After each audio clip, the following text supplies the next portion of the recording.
As of January 26, 2026, the door has slammed shut on the past, at least with respect to Neptune, which will enter tropical Aries not for a brief visit like we saw last year, but to stay for the next 13 years.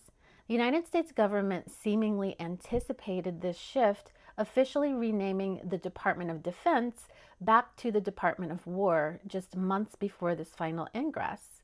Most people think the name change is political posturing, but from an astrology perspective, we know it is an energetic alignment. President Donald Trump and Secretary of War Pete Hegseth have spent the past year ushering in a new era characterized by peace through strength.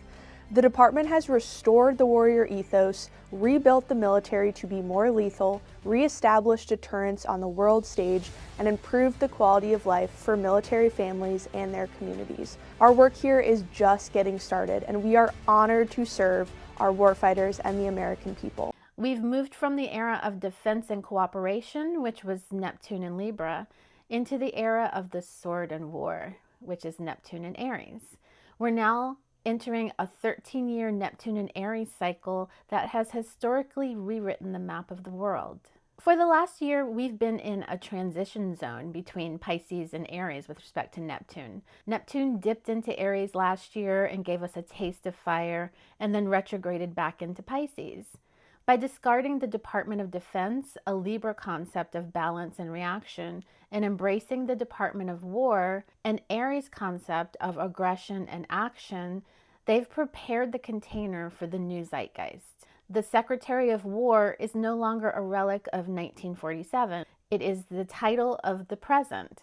The collective unconscious is shifting. The vibe of keeping the peace is dying. The vibe of winning the fight has taken its place. It is said that history doesn't repeat, it rhymes. This 165-year Neptune cycle has a brutal rhythm at times.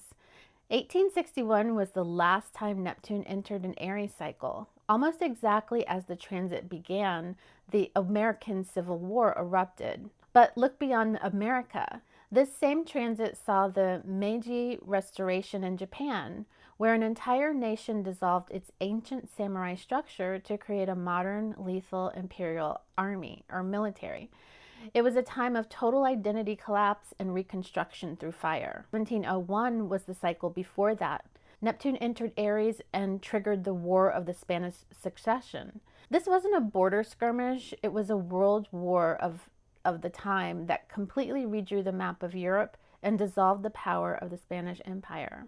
So what's the pattern? Neptune in Aries dissolves the boundaries of who we are.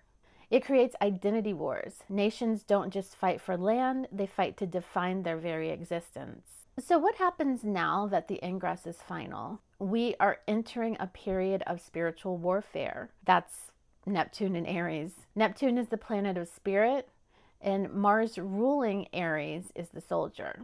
We will likely see conflicts that are ideological and almost religious in their fervor.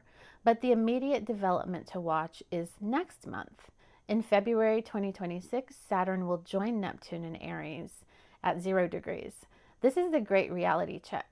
While Neptune dissolves, Saturn constricts and clarifies, and also builds. We are likely to see the collapse of institutions that have been running on Piscean illusions. Think fiat currency bubbles, media narratives, and peacekeeping organizations that actually keep no peace. The Department of War isn't just a name, it's a survival strategy for a decade where only the assertive will survive the dissolution of the past. So we are living through a moment of profound transformation. The government has signaled that they are ready for the age of the sword. The question is, are you? The renaming of the Department of War was the signal. The ingress of Neptune into Aries is the start gun, and the age of defense is over. The age of war has begun.